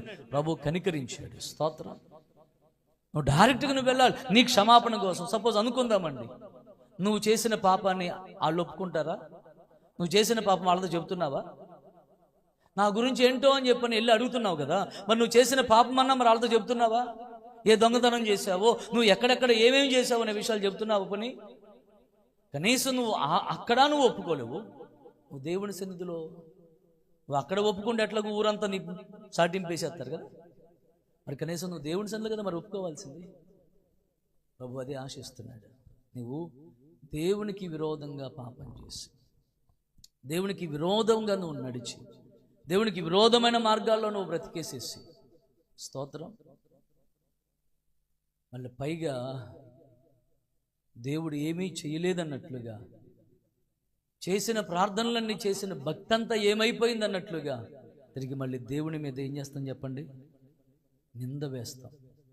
దేవుని మీదనే ఆయన దెబ్బ మీద దెబ్బ కొడతా ఉన్నా కూడా నీ అవిధేయత ఏంటో, నీ దుర్మార్గత ఏంటో, నీ దుష్టత్వం ఏంటో, నువ్వు ఎలా ఉన్నావు అనే విషయము దానిని బట్టి మార్చుకోవడం కోసం ఆయన గొంగడి పురుగులు, పసర పురుగులు, మిడతలు, చీడ పురుగులను ప్రభు పంపిస్తున్న, దెబ్బ మీద దెబ్బ తగులుతున్నా, నేను పరిశుద్ధుడిని, నువ్వే దుర్మార్గుడివి, కిరాతకుడు అన్నట్లుగా నువ్వు బిహేవ్ చేస్తూ మాట్లాడుతూ ఉంటే దేవునికి బాధ కలుగుదండి. మన అవిధేయతలు మనం ఒప్పుకోవాలి. మనం ఒప్పుకుంటే ఆయన నీతిమంతుడు గనక ఏం చేస్తాడు చెప్పండి? క్షమిస్తాడు. ఆయన రక్తము చేత మనల్ని పరిశుద్ధపరుస్తాడు, నీతిమంతులుగా చేస్తాడు, నిర్మలులుగా చేస్తాడు. ఆయన మంచితనం మీదే, ఆయన మమకారం మీదే, ఆయన ఎడతెగని అనురాగం మీదే ప్రతి దినము నూతనంగా కలుగజేసుకుంటున్న ఆ వాత్సల్యత మీదే నీవు బురద జల్లితే ఇక నీ బ్రతుకుని, బురదమయమైపోయినటువంటి బ్రతుకుని బాగు చేయగలిగిన వాడు, శుద్ధి చేయగలిగిన వాడు ఎవడండి? స్తోత్రం, హల్లెలూయా. రోజు ప్రభువు వేదన చెందుతూనే, హృదయంలో నొచ్చుకుంటూనే పిల్లలు బాధపడుతున్నారు, అయ్యో అవమానించబడుతున్నారు, అయ్యో కనీసం ఇప్పుడైనా సరే నేను దిగి వస్తాను, నేను తగ్గొచ్చినప్పుడైనా సరే వాళ్ళు నా ప్రేమను అర్థం చేసుకుంటారేమోనని దిగి వచ్చినానా, ఇప్పుడైనా మీరు నా మాట వింటే, ఇప్పుడైనా సరే నన్ను విడిచిన మీరు తిరిగి నా వైపుకి మీరు మరలుకుంటే మీరు ఇంక ఎన్నటికీ కూడా సిగ్గుపడే పరిస్థితి రాదు, అవమానించబడే పరిస్థితి రాదు. స్తోత్రం. అంతేకాకుండా వాడు చేసినటువంటి రెండో నేరం ఏంటో తెలుసా? నీళ్లు నిలవని తొట్లు ఏర్పాటు చేసుకున్నారట. హల్లెలూయా. అంటే దాని అర్థం ఏంటో తెలుసా? దైవ చిత్తానుసారము కాని మార్గము. స్తోత్రం. దేవుని ఇష్టము కాని మార్గం, దైవ చిత్తానుసారంగా కాకుండా మనం ఎంత కష్టపడినప్పటికీ అదంతా కూడా బూడిదలో పోసిన పన్నీరుగా అయిపోతుంది. దేవుని ఉద్దేశానుసారంగా కాకుండా, దేవుని అనుమతితో కాకుండా గనక నువ్వు వెళితే, బిలాము దైవ చిత్తానుసారంగా వెళ్ళాల దేవుని ప్రజలను శపించడం కోసం. దేవుని ప్రజలను శపించడం దేవుని చిత్తము కాదు. అతడు వెళ్ళిన మార్గము డబ్బుకు ఆశపడి, ఇంటెడు బంగారానికి ఆశపడి, అతడి పేరుకి ఆశపడి, ప్రఖ్యాతికి ఆశపడి వెళ్ళిపోయాడు. స్తోత్రం. అది దైవ చిత్తము కాదది. దైవ చిత్తానుసారముగా కాని మార్గంలో వెళుతున్నప్పటికీ కూడా ప్రభువు హెచ్చరిక చేసిన మధ్యలో, దారి మధ్యలో ఎవరున్నారు? ఖడ్గము తీసిన దేవదూతున్నాడు. కానీ కన్నులు తెరిచే దేవోక్తిని పలకగలిగినటువంటి వాడు, దేవుణ్ణి చూడగలిగినటువంటి వాడు కన్నుల ముందున్నటువంటి దేవదూతని చూడలేకపోయాడు. ఏ మాట పలికినది స్థిరపరచబడుతుందనే పేరు కలిగినటువంటి వాడు, కన్నులు తెరిచి ప్రవచించగలిగిన మహోన్నతుని విద్య కలిగి తెలిసినటువంటి వాడు ఎదురుగా నిలిచినటువంటి దేవదూతని గమనించలేకపోయాడు. ప్రభు అక్కడికి ఒక అడ్డిచ్చాడు, ఆటంకం వేశాడు. కనీసం చూస్తాడేమో, గ్రహింపు వస్తుందేమోనని. గాడిద పక్కకి ఈడ్చుకుపోతుంది. ఇప్పటి వరకు ఈ గాడిద ఎప్పుడూ కూడా నా మాట కాదనలేదు కదా, మరి ఇది ఎందుకు ఇట్లా చేస్తుందని అనుకోవాలి. కానీ దాన్ని చితక బాధేశాడు. దేవుడు ఊరుకున్నాడా? గాడిదకి ఏం చేశాడు చెప్పండి? నోరిచ్చాడు. స్తోత్రం. గాడిదంది నిజంగా గాడిదకి ఎంత వినయమో. గాడిద సాత్వికానికి సాదృశ్యం. అది కూడా సాత్వికంగా అడిగింది, అయ్యా నువ్వు నా యజమానుడు అయినప్పటి నుంచి నేను ఎప్పుడన్నా నీకు విరోధంగా ప్రవర్తించానా? నీకు తిరగబడ్డాను నీ మాట మీద? ఒకసారి అడు చూడు. స్తోత్రం, హల్లెలూయా. నేను ఎందుకు నేను ఇలా చేస్తున్నానో, నేను ఎందుకు పక్కకి తీసుకెళ్ళిపోతున్నాను? నా యజమానుడు అయిన నిన్ను కాపాడుకోవడం కోసమే. ఆ వరదీసి ఉన్నటువంటి ఆ కత్తి ఖడ్గ దాటి నుండి నువ్వు తప్పించబడాలన్న ఉద్దేశంతోనే పక్కకి లాక్కెళ్తున్నా. కనీసం నువ్వు గ్రహించట్లేదయ్యా. అని సాత్వికంతో చెప్పింది. అప్పుడు కళ్ళు తెరుచుకున్నాడు. స్తోత్రం. నా మాట చెప్తున్నాడు, దేవుడు ప్రతినిత్యం ఒక వ్యక్తి నాశనం వైపుకి వెళ్ళిపోతుంటే అనుక్షణం హెచ్చరిక చేస్తాడు, చెబుతాడు. కానీ దేవుని చిత్తానుసారము కానటువంటి వాటికి వెళ్ళిపోతే బ్రతుకులు ఏమైపోతాయి తెలుసా? ఆ తొట్లలో నీళ్ళుండవు, ఎండిపోయినట్టు అయిపోయి, జీవం లేనట్టు అయిపోయి, ఆ జీవం కాస్త ఆ పచ్చని అనుభవం కాస్త ఎండినట్లుగా అయిపోయి శాపగ్రస్తంగా ఎడారిమయమైపోతుంది. ఏదేను కాస్త ఏమవుతుంది చెప్పండి? ఎడారి అయిపోతుంది. కానీ మన దేవుడు ఈ రోజున ఎడారిగా అయిపోయిన బ్రతుకులను ఏదేనుగా మార్చడం కోసమే ప్రభు ఇష్టపడుతున్నాడు. దేవునికి స్తోత్రం, హల్లెలూయా. అందుకోసమే కనీసం లాస్ట్ మినిట్ వరకు ప్రభు ఛాన్స్ ఇస్తాడట. ఏ టైం వరకు చెప్పండి? అలాగని చెప్పండి, నువ్వు చచ్చేదాకా నువ్వు ఇట్లా ఈ వ్యవహారాలు చేస్తా కూర్చుంటే కుదరదు. సిలువలో దొంగకి అవకాశం వచ్చింది కదా, నాకు కూడా వస్తుందని చెప్పని అనుకుంటాను, కుదరదు. స్తోత్రం. అవకాశాలు ఎప్పుడు మూసిపోతాయో, అవకాశాలు ఎప్పుడు ఆగిపోతాయో తెలియదు. స్తోత్రం, హల్లెలూయా. అందరు ఇక్కడే ఉన్నారా? ఇంటికి వెళ్ళిన వాళ్ళు దేవునికి స్తోత్రం చెప్పండి. హల్లెలూయా అని ఇంటి దగ్గర మొక్క రెడీగా ఉన్నట్టుంది. అవకాశాలు ఎప్పుడు ఆగిపోతాయో మనకి తెలియదు. ఒక మాట చెప్పేసి ముందుకెళ్తా వినండి. పాపం కలిసి చదువుకున్నటువంటి స్నేహితులు, స్కూల్లో కలిసి చదువుకుంటారు, కాలేజీలో కలిసి చదువుకుంటారు. తర్వాత ఎవరి కుటుంబాలు వాళ్ళవి, ఒకళ్ళు అక్కడొకళ్ళు, ఒకళ్ళు ఇక్కడో, పట్టణంలో ఒకళ్ళు, పల్లెలో ఒకళ్ళు ఉంటారు. సరే అని చెప్పని పట్టణంలో ఉన్నటువంటి ఒక స్నేహితుడు పల్లెటూరులో ఉన్నటువంటి స్నేహితుడిని చూద్దామని చెప్పని కొంచెం పల్లెటూరు వాతావరణం, పచ్చని గాలి, పైరు గాలి, కొంచెం ఫ్రెష్గా ఎయిర్ దొరుకుద్దని చెప్పని, సరే చూసినట్టు ఉంటుందని చెప్పని బయలుదేరాడట. సరే వస్తున్నాను రా అని చెప్పి అన్నాడు. సరే అని చెప్పని ఆయన ఆహ్వానించాడు. వచ్చే గడియకి భార్య దగ్గరికి వచ్చి అడుగుతున్నాడంట, నీకు దండం పెడతానే, మా చిన్ననాటి ఫ్రెండ్ వస్తున్నాడే, నీకు దండం పెడతానే, నా చిన్ననాటి ఫ్రెండ్ వస్తున్నాడే, ఆయన ముందు నా పరువు కాపాడవే, నువ్వు ఏం చేయాలి అంది. ఏం లేదు, నా మీద నువ్వు కాదు కానీ నీ మీద నేనే డామినేట్ చేస్తున్నానని, నువ్వే నా చెప్పిన మాట వింటున్నావు అని చెప్పని మావాడు అనుకోవాలి. అందుకోసం వాడి ముందు నేను ఒక 5 తిట్లు తిడతానే అన్నాడంట. గోముగా 5 తిట్లు తిడతానే అన్నాడంట. సరే 5 కాదు 100 తిట్లు ఇస్తున్నా, 100 తిట్లు తిట్టు అందంట. ఇక మనోడికి ఇంకా ఆనందానికి హద్దులు. నేను అడిగింది 5 అయితే 100 తిట్లు వచ్చినాయి అని చెప్పి సంబరపడిపోయాడు. స్తోత్రం. మొత్తానికి వంట వార్పులన్నీ అయిపోయి రానే వచ్చాడు. ఇక ఇప్పుడు ఈ పట్నం ఫ్రెండ్ ముందు బిల్డప్ జై అంటున్నాడు. రావే, ఏం చేస్తున్నావు అక్కడ, దెయ్యంలాగా మొదలెట్టాడు. ఇక ఈ క్యాండిడేట్ ఏం తక్కువదా? ఇప్పుడు చింతపండు ఎవరికి పిసికే వాళ్ళు ఉన్నారు? చింతపండులో గింజలు వస్తాయా? ఈ మహాతల్లి ఏం చేసిందంటే ఈ చింతపండులో గింజలన్నీ కూర్చుని మొత్తం అన్నీ ఏరేసి ఒక 100 వేసుకుంది. ఎక్కడ? జేబు కాదు, పవిడి చేంగి నడుంగు చుట్టేసేసి వేసి పెట్టి కూర్చుంది అమ్మడు. హల్లెలూయా. వచ్చాయి అనగానే ఒకటి తీసి పెట్టేసింది. రావే అని చెప్పను కానీ ఇంకోటి తీసి పెట్టేసింది. ఇక మనవాడు చెలరైపోతున్నాడు. ఇక ఈ తిట్టే రందిలో హడావిడిలో ఎప్పుడైపోయినాయో తెలియదండి. ఇక భోజనం టయానికి ఎక్కడ చచ్చావు, సాంబార్ పట్రా అన్నాడు. అప్పటికే 10 తిట్లు ఎక్స్ట్రా ఇచ్చేసింది, బోనస్. ఇదేంటి, గ్రేస్ పీరియడ్ ఇచ్చేసింది. ఇక 111వ తిట్టుకి ఎక్కడ్రా నువ్వు అసలు, ఇందాక నుంచి చూస్తున్నానని చెప్పి మొత్తం దమ్మిడి దొమ్మరి చేసిందట. దేవునికి స్తోత్రం కలుగును కాదు. అంటే ఏంటిది, ఇది అవకాశాలు ఉన్నాయిలే, 100 తిట్లు ఉన్నాయిలే అని చెప్పని చెలరైపోయాడు అన్నాడు. మనం కూడా అంతే. దేవుడు కనికరిస్తున్నాడులే, దేవుడు కృప చూపుతున్నాడులే, మనకి ఇంకా అవకాశం ఉందిలే అని చెప్పి అనుకుని చెలరేగిపోతుంటే అవకాశాలు, ఆ కృపాధార ఎప్పుడు ఆగిపోతుందో తెలియదు.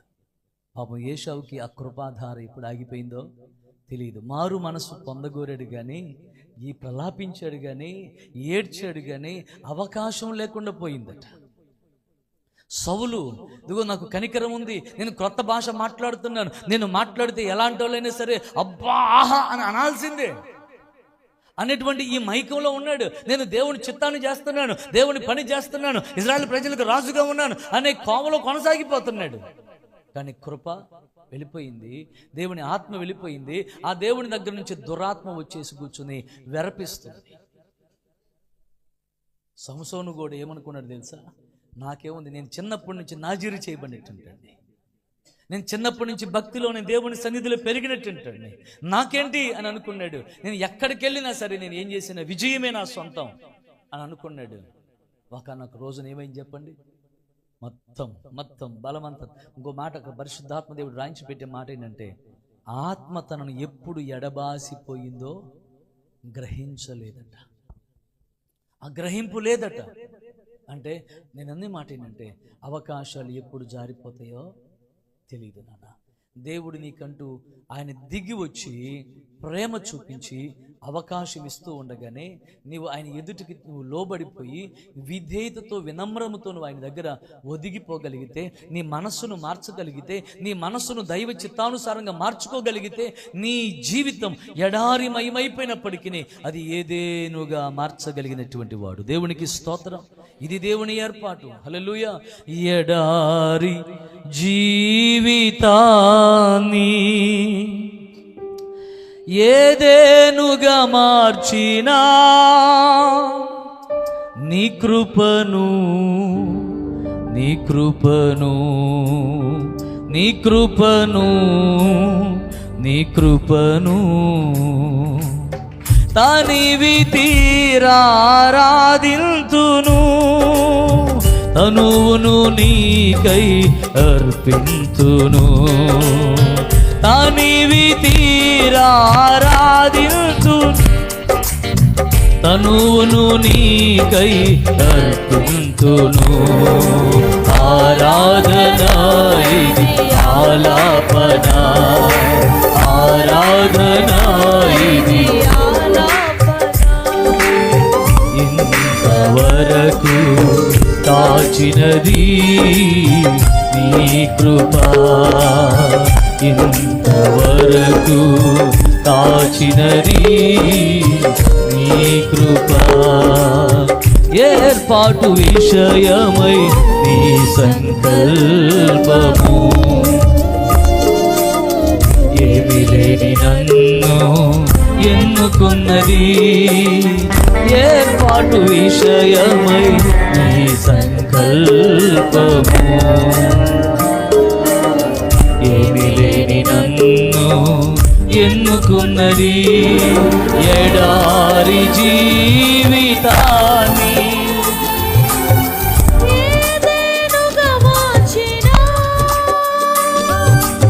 ఎడారి జీవితాన్ని ఏదేనుగా మార్చినా నీ కృపను నీ కృపను నీ కృపను నీ కృపను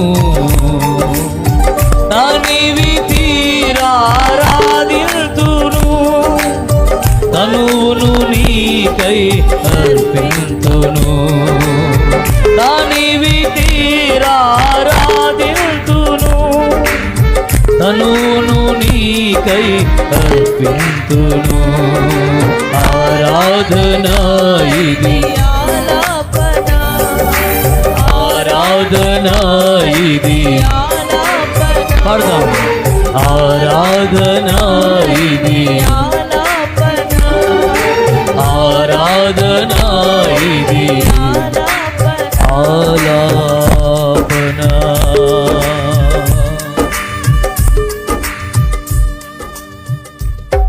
దేవునికి స్తోత్రం. హల్లెలూయా.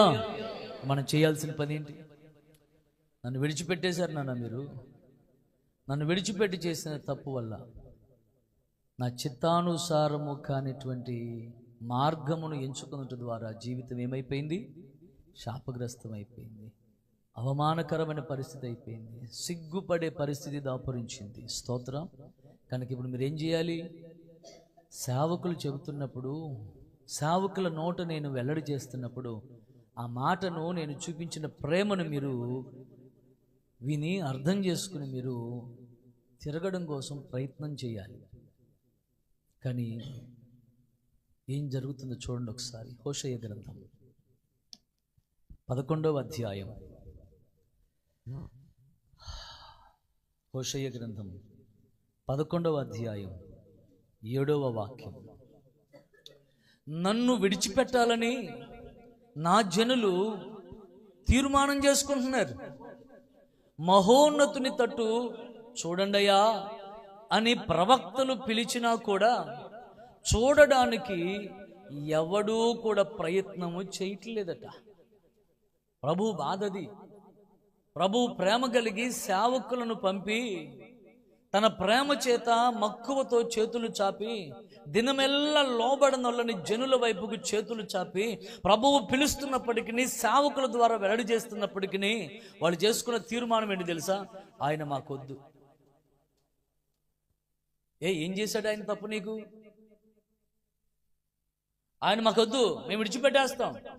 నువ్వు ఒక మనిషిని విడిచిపెట్టేస్తున్నావంటే సరే, ఆమె ఏదో మాట అందని, లేదా అతడేదో మాట అన్నాడని, ఆ మాట నీకు అర్థం కావాల్సింది అపార్థమైందని విడిచిపెట్టేస్తున్నావు. కానీ దేవుడు నీకు ఏమి అన్యాయం చేశాడని అంటే, నువ్వు అడిగిందల్లా ఇస్తే దేవుడా? నీవు ఏది కోరుకుంటే అది ఇస్తే దేవుడా? అంటే నువ్వు అడిగిందల్లా ఇవ్వలేదని చెప్పని నువ్వు దేవుని మీద అడుగుతావా? ఆయన విడిచిపెట్టేస్తావా? ఆయన సన్నిధిని వద్దంటావా? స్తోత్రం. ఈ నేటి తరపు జనుల యొక్క భక్తి ఇలాగే తయారైంది. ఆశించింది, కన్ను కోరుకుంది, మనసుకు రంజించబడింది మనిషి కోరుకుంటున్నాడు. కానీ దేవుడికి అది ఇవ్వడం ఇష్టము. నీ చూపులకి ఏది రమ్యంగా అనిపిస్తుందో, నీకు ఆహారానికి మంచిది కానీ ఏది అనిపిస్తుందో దానివల్ల ప్రమాదం ఉందని దేవుడు నిన్ను దాని దగ్గరికి వెళ్ళొద్దంటాడు. నువ్వు ఆయన మాట వినాలి. కానీ నాకు అదే కావాలంటే జీవితం పాడైపోతుందిగా. హలో, అందరు ఇక్కడే ఉన్నారా? అందరు ఇక్కడే ఉన్నారా? ఏదేం తోటకి వెళ్ళారా? ప్రభు మిమ్మల్ని దీవించునుగా. హల్లెలూయా. ఎందుకు వద్దన్నాడు ఆయన? ఎందుకు ఇవ్వలేదు? నువ్వు అడుగుతున్నావు, ఏడుస్తున్నావు. ఏమంటే నీ కొడుకో కూతురో ఏదో అడుగుతారు, కానీ నువ్వు ఇస్తావా? ఇప్పుడు మావాడు అనుకుంటున్నాడు నా దగ్గరికి వచ్చేస్తాడు అనుకుంటున్నాడు. ఖచ్చితంగా వచ్చేస్తా. ఇప్పుడు దేవునికి స్తోత్రం కలుగును గాక. అందుకే అనుకుని ఆడు తలదించుకున్నాడు. మీకు ఎప్పుడు కనపడింది? నాకు కనపడద్దు. అది అడుగుతున్నాడు. అది ఏం అడుగుతున్నాడు అని అంటే, అడిగి ఇప్పుడు ఒక బైక్ కావాలంట. అడిగి ఏం కావాలంట? ఇంటర్మీడియట్ అయిపోతుందిగా, బైక్ కావాలంట. లేదు నేను బైక్ ఇవ్వనంటా. నేను ఎందుకని అంటే, ప్రస్తుతం సమాజంలో కుర్రకారంతా కూడా స్పీడ్కి లిమిట్ ఉందా? లేదుగా. స్పీడ్కి లిమిట్ వద్దు అని అంటే అడనే మాట ఏంటి చెప్పండి? కావాలి కాదు, ఇంకొంచెం ఒక ఆలోచించి చెప్పండి. నేనేం చిన్నపిల్లన్నా? చిన్నపిల్లన్నా? నెంబర్ 2 ఇంకేమంటాడు చెప్పండి? వాళ్ళకేదో అయిందని చెప్పండి, నాకు అవుద్దా? ఇంకో మాట చెప్పండి. నేను వాళ్ళంటోండి కాదు. హల్లెలూయా. అరే, నేను ఇట్టని మాటలు ఎన్నో విన్నాను రా, ఎన్నో చూశాను రా. నేను చాలామంది విన్నాను. ఎంతమంది విన్నావు? నా వినలేదుగా. ఎంతోమందిని చూసావు, నన్ను చూడలేదుగా. వన్స్ దేవుడు మనకి ఇవ్వనంటున్నాడంటే, ఇవ్వట్లేదు అని అంటే దాని వెనుక ఆయనకి ఏదో ఒక ఆలోచన, దానితో మనం ఏకీభవించాలి. ఆ ఆలోచనతో కనుక మనం ఏకీభవించగలిగితే అది మనకి క్షేమం. ఆయన ఇవ్వలేదని చెప్పని ఆయన మీద అలిగితే, నువ్వు నాకు అక్కర్లా, నేను అడిగింది ఇవ్వలేనప్పుడు నువ్వు నాకు తండ్రి ఏంటి అన్నాడు అనుకోని, పరిస్థితి ఏంటి? ఎవడిస్తాడు? అడిగి మా అమ్మమ్మ ఉందంటాడేమో. అమ్మమ్మ ఇత్తకుండా నేను ఒప్పుకోండి. నేను దేవునికి స్తోత్రం కలుగును కాదు. హల్లెలూయా. సరే, నేను ఇవ్వకపోతే వాళ్ళ అమ్మమ్మ ఉంది, కానీ దేవుడే ఇవ్వకపోతే ఇంకెవడున్నాడు? దేవుడే కనుక ఇవ్వకపోతే ఇవ్వగలిగిన వాడు, దేవుడే కనుక రక్షించకపోతే రక్షించగలిగిన వాడు, ఆయనే కనుక సహాయం చేయకపోతే సహాయం చేయగలిగిన దమ్మున్నవాడు ఎవడున్నాడు? యెషయా గ్రంథంలో ఒక చక్కని మాట, ఆయన గనక సహాయం బిగబట్టేస్తే సహాయం చేస్తానన్నవాడు చేయలేడంట, కాదంట, జోగుతాడంట. చేస్తాను, ఇస్తాను, రేపురా, ఎల్లుండిరా, ఆ తర్వాతరా, ఇంకొక 10 రోజులు, ఇంతేనంట, జోగుతాడంట. కానీ సహాయం పొందేవాడు ఏమైపోతాడో తెలుసా? నాశనం అయిపోతాడు. కానీ ఆయన సహాయం చేస్తేనట అడ్డుకునే దమ్మున్నవాడు కూడా ఎవడు లేడట. దేవునికి స్తోత్రం. ఇంకా అలాంటిది ఆయనే ఇవ్వకపోతే ఇక మనం అలిగి సంపాదించుకుంటామంటారా? అలిగి సంపాదించుకోవడం ద్వారా మనకి వచ్చే లాభమా నష్టమా?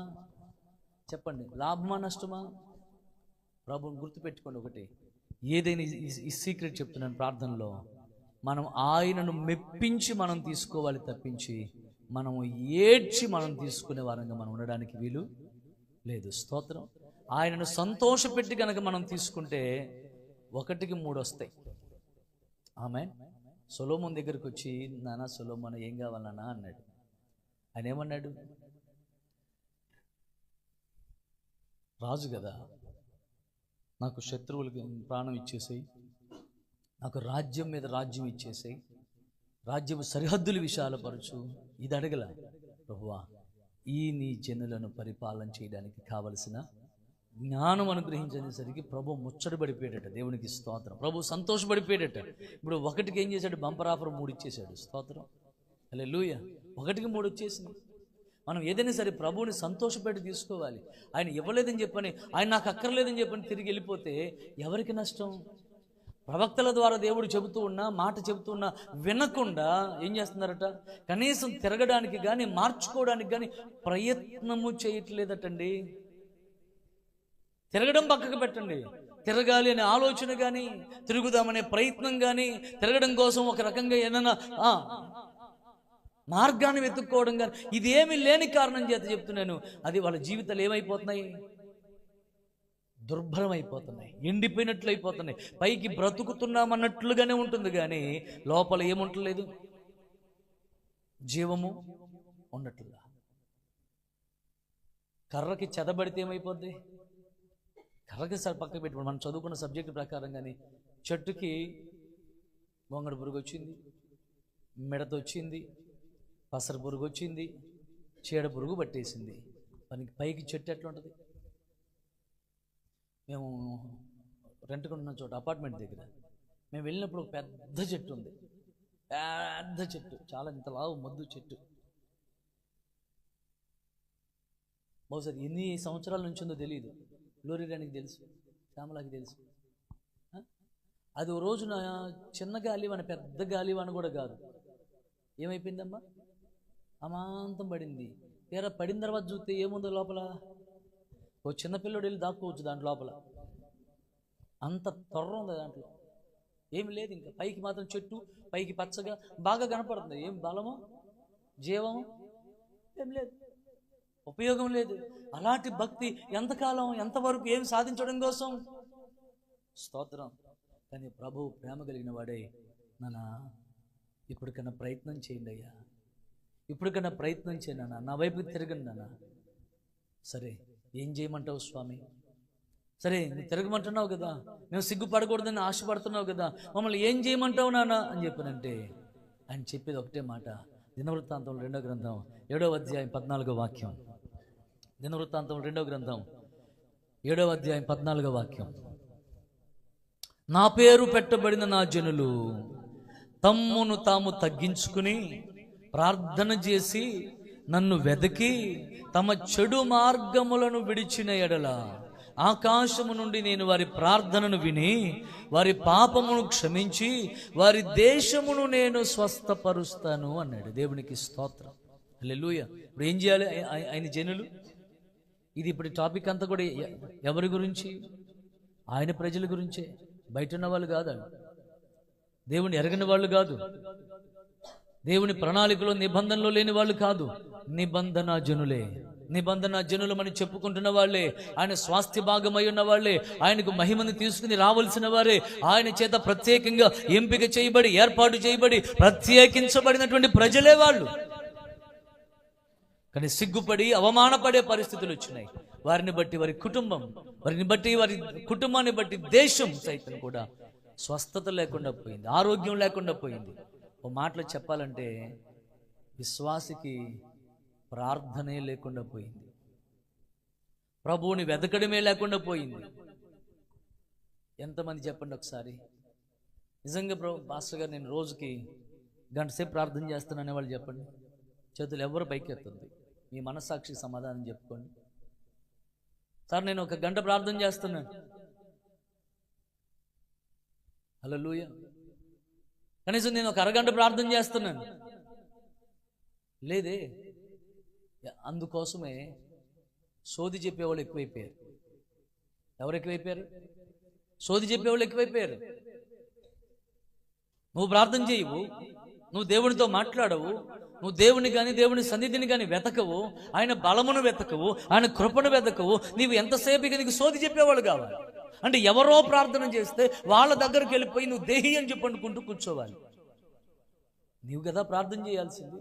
ప్రభు ఆశపడేది అదే, నీవు ప్రార్థన చేయాలి, నీవు ఆయనను వెతకాలి, ఆయన సన్నిధిని వెతకగలగాలి. స్తోత్రం, హల్లెలూయా. ఇంకా ఏం చేయాలట?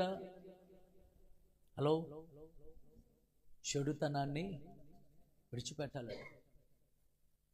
పాస్టర్ గారు ఇవన్నీ ఏదో ఎట్టోగొట్టో చేస్తాం కానీ ఆ చివరిది మాత్రం కష్టమే సార్. హల్లెలూయా, మాకు అదే ఇష్టం సార్. అవునా? అవునా? జీవితం ఇంకా ఈ నాలుగే కాదు, ఆయన మహాసైన్యం ఇంకా చాలా ఉంటుంది. ఆ సైన్యం అంతా ఒక రకంగా ఇక్కడికి అయిపోయింది, జీవితం నిర్వీర్యం అయిపోయింది. ఇంకా ఇదరా హృదయంలో ఉన్నటువంటి హృదయంలో ఉంచినటువంటి బాధను బట్టి, వేదనను బట్టి తెలియజేస్తాడు. హృదయంలో రగులుతున్న మండుతున్న మనసుతో తెలియజేస్తున్నాడు. సంఘము ప్రార్థనలో ఉజ్జీవింపబడునుగాక, సంఘము ప్రభువును మాత్రమే చూచునుగాక, సంఘము సేవకుని వైపు చూడకుండునుగాక. చెప్పండి చెప్పాలా? సంఘము సేవకుని వైపు చూడకుండునుగాక. సంఘము సేవకుని మీద ఆధారపడకూడదు, సంఘము సేవకుని చూసి భక్తి చేయకూడదు. స్తోత్రం. సంఘము సేవకుని కాదు గణపరచాల్సింది, దేవుని గణపరచాలి, దేవుని మీద ఆధారపడాలి. మనం అందరం కూడా కలిసి దేవుణ్ణి గణపరచాలి, దేవుని పాదాలు పట్టుకోవాలి. ఒకరికొకరు మనం ప్రార్థన చేసుకుంటూ పురిగొలుపుకుంటూ ఈ భక్తి యాత్రా జీవితాన్ని కొనసాగించాలి. సేవకుడికి ఏమి 2 కొమ్ములు లేవు. సేవకుడు కూడా బలహీనత అవుతాడు, సేవకుడు కూడా ఒకవేళ ఇబ్బంది కలిగితే తొట్టుపడతాడు. సేవకుడు తొట్టుపడితే సంఘం కూడా తొట్టుపడే అనుభవంలో ఉండడానికి వీలు లేదు. అప్పుడు సంఘం ఏం చేయాలి తెలుసా? సంఘం అంతా కూడా కలిసి సేవకుని కొరకు ప్రార్థన చేసి ఆ సేవకుని నిలబెట్టుకోగలిగిన స్థితిలో ఉండాలి సంఘం అంతే. ఆమేన్. పేతురుని సంఘం చెరసాల్లో వేశారు. సంఘం ఏం చేసింది? ఆసక్తితో ప్రార్థన చేసిందంతే. చల్లా చెదురైపోలా, దూరం కాలా. ప్రభువా మా సేవకుని విడిపించయ్యా, నీ దాసుని విడిపించయ్యా, సంఖ్యలు తెంచునాయని అని చెప్పి ప్రార్థన చేశారు. అతి ఆసక్తితో ప్రార్థన చేశారు. ఇల్లు వాకిలు విడిచిపెట్టి అర్ధరాత్రి ప్రార్థన చేశారు. అయ్యా తెల్లారితే ప్రాణం పోద్దయ్యా. ఎంత ఆసక్తిగా చేశారో. సంఘము సేవకునికి ప్రోత్సాహకరంగా ఉండాలి, సంఘము సేవకుని బలపరిచేదిగా ఉండాలి, సంఘము సేవకునికి ప్రోత్సాహకరంగా ఉండాలి. ఎట్ ద సేమ్ టైం సేవకుడు కూడా సంఘానికి సరిదిద్దేవాడిగా, బుజ్జగించేవాడిగా కాదు, సరిచేసేవాడిగా ఉండగలగాలి. ఆమేన్. సరి చేసుకుని సిద్ధపరిచేవాడిగా ఉండాలి. అందరం కలిసి సియోనుకు సిద్ధపరచగలబడగలగాలి. ఎంతవరకు మనం మాటలు చెప్పుకుని మభ్యపెట్టుకుని ఒకరి మెప్పు కోసం బోధలు చేసుకుంటూ బ్రతికే కాలము చెల్లిపోయింది.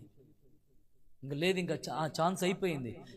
ఎవరినో మెప్పించడం కోసమో, ఎవరినో బుజ్జగించుకోవడం కోసమో, వాళ్ళ దగ్గర ఉన్నటువంటి తాయిలాలు రాబట్టుకోవడం కోసమో, ఒకరి దగ్గర నుంచి వచ్చే డబ్బు కోసమో, ఆ ఆస్తి కోసం, నో అయిపోయినాయి. ఆ రోజులన్నీ అయిపోయినాయి. స్తోత్రం. మనం దేవుని రాకడకు, దేవుని రాజ్యానికి సిద్ధపడవలసిన ఆవశ్యకత ఎంతైనా ఉంది. ఎందుకంటే సమయం లేదు కనుక. స్తోత్రం. హల్లెలూయా. ఇక్కడే ఉన్నారా? అందరు ఇక్కడే ఉన్నారా? ఏమైంది పాస్టర్ గారికి ఇవ్వాలనుకుంటున్నారా? హల్లెలూయా, హల్లెలూయా. ఏమైంది అనుకుంటున్నారా? ఇంకేమైనా ఏమొచ్చింది అనుకుంటున్నారా? ప్రభు మిమ్మల్ని దీవించును గాక. వచ్చింది, ఏదో వచ్చింది. ఏదో ఏమొచ్చింది? ఆత్మావేశం వచ్చింది. స్తోత్రం కలుగునుగా. హల్లెలూయా, ఆమేన్.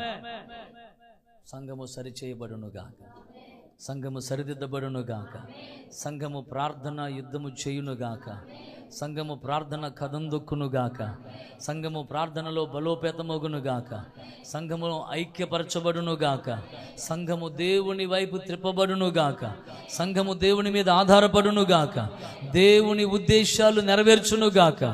ఇకనెన్నటికీ కూడా సిగ్గుపడే అనుభవము కాక విజయోత్సవాలతో ఊరేగించే అనుభవములో ఉండును గాక. ఆమేన్. నా జనులు తమ్మును తాము తగ్గించుకుని ఇన్ని గాకాలు చెప్పిన తర్వాత అమ్మయ్య అయిపోయింది అనుకుంటున్నారు. ఇవి వదిలే ప్రసక్తే లేదు ఈ పూట. స్తోత్రం. మొక్కలు ఎండిపోతాయని చెప్పి అనుకున్న వదిలే ప్రసక్తే లేదు. ప్రభువుకు స్తోత్రం. హల్లెలూయా, హల్లెలూయా. మీరు అట్టంటే అట్ట మాస్టర్ గారు ఇంటి ఆయన వచ్చి కూర్చుంటాడు, ఆయన రెడీగా ఆవురావు అసలే ఆకలిగా ఆగలేడు మా ఆయన అంటారే మీరు. పెట్టి తింటారు ఈ పూట, ఏం కాదులే. స్తోత్రం. హల్లెలూయా. ఇంకొక గంట అయినా ఉంటామన్న వాళ్ళు ప్రభు స్తోత్రం చెప్పండి. నిజమే, నిజం చెప్పారు మీరు మాత్రం. ప్రభు మిమ్మల్ని బట్టి, మీ నిజాన్ని బట్టి ప్రభు దీవించును గాక. హల్లెలూయా. నా జనులు చెప్పండి, నా జనులు. తర్వాత కంటిన్యూ చేయండమ్మా. నా జనులు, అరే కంటిన్యూషన్ చెప్పండి. నా జనులు ఇకనెన్నటికి. ఇప్పుడు చెప్పండి, నా జనులు. అరే కంటిన్యూషన్ చెప్పండి. నా జనులు. మీరు భలే బాలే, మీరు నన్ను వెంబడించొద్దని చెప్పాను, మీరు నన్నే వెంబడిస్తున్నారు. నేను చెప్పిన తర్వాత పదం మీరు చెప్పాలా. నా జనులు ఇకనెన్నటికి సిగ్గును అందరు అని చెప్పండి. నా జనులు. అది ఇప్పుడు లైన్లో పడ్డారు. నా జనులు, నా జనులు, నా జనులు. ఇప్పుడు సిగ్గెందుకు పడ్డారు? తప్పు చేశారు కాబట్టి. ఇప్పుడు ఇండైరెక్ట్గా నా జనులు ఇకనెన్నటికీ నన్ను విడవకుందురుగాక. ఇప్పుడు చెప్పండి, ఇక నేను ఎన్నటికీ నా దేవుని నేను విడవను అని చెప్పండి. ఇప్పుడు ఇందాక వచ్చిన సౌండ్ రాలా, ఇక ఎన్నటికీ నేను ఆయనను విడవకుందును గాక. ఇక ఎన్నటికీ నేను ఆది లెక్క ప్రభు మిమ్మల్ని దీవించును గాక. మనం ఆ తీర్మానంతో మనం ఉండగలగాలి. దేవునికి దూరం అయ్యామా శ్రమ దగ్గర అవుతుంది. దేవునికి దూరం అయ్యామా పాపం పెత్తనం చేస్తుంది. దేవునికి దూరం అయ్యామా అవమానం మన నెత్తి మీద కూర్చుంటుంది. దేవునికి దూరం అయ్యామా, దేవుని విడిచిపెట్టేశామా, దేవుని సన్నిధిని కోల్పోయామా. తర్వాత ఇంటికి వెళ్ళిన తర్వాత మొదటి ఆరాధనలో వర్తమానాన్ని కూడా వినండి. మొదటి ఆరాధనలో ఒక కోణంతో ప్రభు మాట్లాడారు, ఇప్పుడు మరొక కోణంలో మాట్లాడారు. ఈ రెండింటిని కలగలిపి వినండి. ప్రభు మిమ్మల్ని ఖచ్చితంగా దీవిస్తారు. ఆమేన్.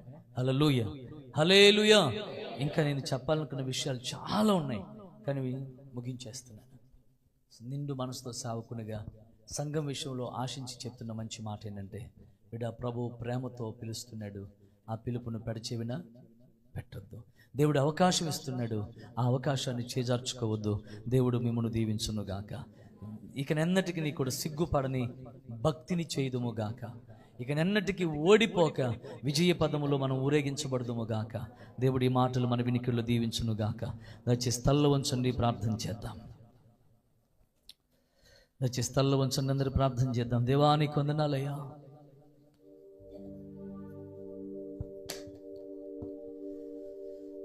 కనికర స్వరూపి,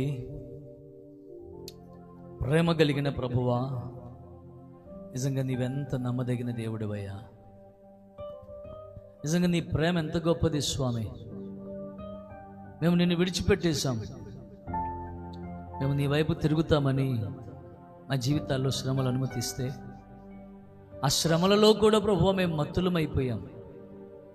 మీ సన్నిధికి అర్పణలు రాలేదు, మీ సన్నిధిలో ఆరాధనలు జరగలేదు, మీ సన్నిధిలో ప్రార్థన చేయలేకపోయాం. ప్రభువా మమ్మల్ని మార్చుకోవడం కోసం నీ మహాసైన్యాన్ని పంపించావు. అయినా మేము లోబడిన పరిస్థితి అయిపోయింది. మా జీవితం ఎడారి వంటిది అయిపోయింది. కానీ మేము కలిగి ఉన్నటువంటి అవమానాన్ని చూసి, మా బాధను చూసి, మా శ్రమను చూసి నిన్ను నీవు తగ్గించుకున్న దేవుడవై, నీ ఎదుటికి రాలే నీ ముఖము చెల్లని నాకు నీ ప్రేమను కనపరిచి, బిడా నీవు ఇప్పటికైనా సరే నా సన్నిధిలో నిన్ను నీవు తగ్గించుకుని ప్రార్థన చేసి నిన్ను వెతికి చెడుతనమును విడిచిపెడితే మా కోల్పోయిన జీవితాన్ని, మేము పోగొట్టుకున్న దానిని తిరిగి ఇచ్చేవాడుగా ఉన్నావని, ఇప్పుడు అనుభవించినటువంటి అవమానము, సిగ్గు మరెన్నటికీ కూడా మేము పొందకుండా మేము ఉండాలని, విజయపదములో ఊరేగించబడాలని ఆశపడుతున్నావని నీ ప్రేమతోనే మీరు మాకు వెల్లడి చేశారు. నీకు స్తోత్రం చెల్లిస్తూ, నీ ప్రేమకు, నీ వాత్సల్యతకు వందనాలు. హల్లెలూయా, హల్లెలూయా. ఒక నిమిషం అందరం ప్రార్థన చేసుకుందామా? ఈరోజు నీ కుటుంబ జీవితంలో ఏలుబడి చేస్తున్న శ్రమ ఏంటో, నీ కుటుంబంలో అలముకొని ఉన్నటువంటి చీకటి ఏంటో, నిన్ను నీ కుటుంబాన్ని ఆవరించి ఉన్నటువంటి అవమానం ఏంటో, నీ ముఖములలో ఉన్న సిగ్గేమిటో నీవు గుర్తెరిగి, అది ఎందుకు కలిగిందో గుర్తెరిగి, నువ్వు ఏం కోల్పోయావో నువ్వు గుర్తెరిగి ప్రభు సన్నిధిలో ఒదిగిపోగలిగితే, ఆయన వైపుకు నువ్వు త్రిప్పగబడగలిగితే నీ జీవితాన్ని ప్రభు ఆశీర్వాదకరంగా మార్చువాడై ఉన్నాడు. నువ్వు కోల్పోయినదంతా కూడా తిరిగి నీకు అనుగ్రహించువాడై ఉన్నాడు. ఇదిగో నేను ఆ దినమున పడిపోయిన దావీదు గుడారమును నేను మరలా తిరిగి లేపుతానని ప్రభు వాగ్దానం చేస్తున్నాడు. ఓ, నువ్వు దూరమైన వ్యక్తివి దూరముగా ఉండడం దేవునికి ఇష్టం కాదు నాన్న. పడిపోయిన వ్యక్తివి, పాడైపోయిన వ్యక్తివి నువ్వు అలా ఉండడం దేవుని చిత్తము కాదు. నువ్వు మరలా నూతన పరచబడాలి, నువ్వు మరలా రీస్టార్ట్ అవ్వాలి, మరలా నువ్వు రీజనరేట్ కాగలగాలి, మరలా నువ్వు నూతన చిగురు పెట్టబడగలగాలి, ప్రభువులో చిగురించాలి, ఎదగాలి, ఫలించాలి, అభివృద్ధి పొందాలి. ఇది దేవుని ఉద్దేశము నాన్న. నీ ద్వారా దేవుని నామానికి మహిమ కలుగునట్లుగా అనేకులు నిన్ను చూసి ప్రభు వైపుకు ఆకర్షితులగునట్లుగా ఉండాలి. అయ్యో అదేంటో జనులలో అవమానాస్పదంగా ఉండిపోయావే, జీవితం ఎండినట్టు అయిపోయిందే, అయినా ఏమాత్రం కూడా బాధ అనిపించట్లేదే, సేవకుల ద్వారా ప్రభువు మాట్లాడిన పెడచెవిన పెడుతున్నావే, ఏమి చూసుకుని నాన్న నీ స్థితిని నువ్వు మార్చుకోగలవా? నీ పరిస్థితిని నువ్వు చక్కబెట్టుకోగలవా? లేదే. ప్రభువు నిన్ను ప్రేమతో ఆహ్వానిస్తూ ఉండగా నువ్వు ఆయన వైపు తిరుగు, ఆయన అంగీకరించు. హృదయపూర్వకంగా నీ చేతిలో ఉన్న అవిధేయతను, అతిక్రమాన్ని, అక్రమాన్ని విడిచిపెట్టే, ప్రభువా నన్ను క్షమించయ్యా, నన్ను క్షమించయ్యా, నన్ను క్షమించయ్యా. స్తోత్రం, స్తోత్రం. ప్రార్థన చేద్దాం.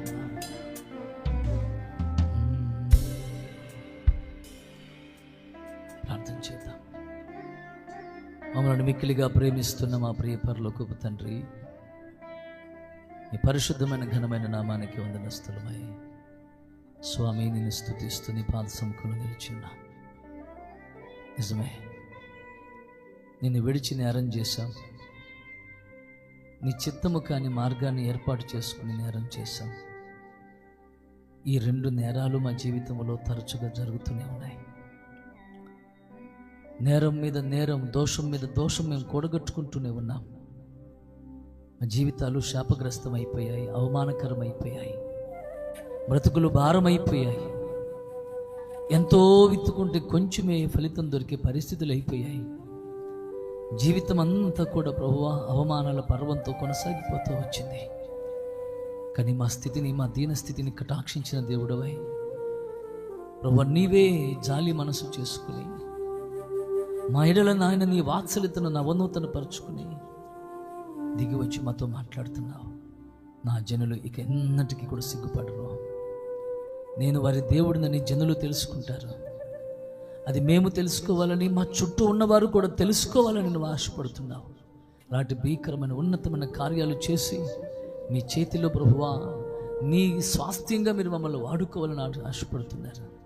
ఆ రీతిగా మేమందరం ఉన్నట్టు కొరకు సహాయం చేయండి. ప్రత్యేకించి ప్రభువా నిన్ను విడిచుట ద్వారా నా జీవితంలో ఎన్నో నష్టం, కష్టం, బాధ, అవమానం, నింద కలిగాయ్యా. ఇదిగో నీకు నేను విడిచిపెట్టను స్వామి, నీతో ఉంటానయ్యా, నీ మాట వింటానయ్యా, నీకు లోబడి ఉంటానయ్యా, నిన్ను, నీ సన్నిధిని ప్రేమిస్తానయ్యా. నీ గద్దింపును, నీ హెచ్చరికను, నీ మంచితనాన్ని దుర్వినియోగం చేసుకోను స్వామి అని ఎంతమంది అయితే ప్రార్థన చేస్తున్నారో ప్రభువా, అలాంటి నీ పిల్లలందరినీ కూడా పేరు పేరున మీరు దీవించి మీరు బలపరచమని నీ కృప కలిగిన హస్తాలకు అప్పగించుకుంటూ మీ దాసునిగా నిండు మనసుతో దీవిస్తూ శుభము పలుకుతూ ముందున్న సమయాన్ని ప్రయోజనపరచమని యేసు నామములో ప్రార్థించి స్తుతించి వేడుకొంచున్నాం పరమ తండ్రి. ఆమేన్.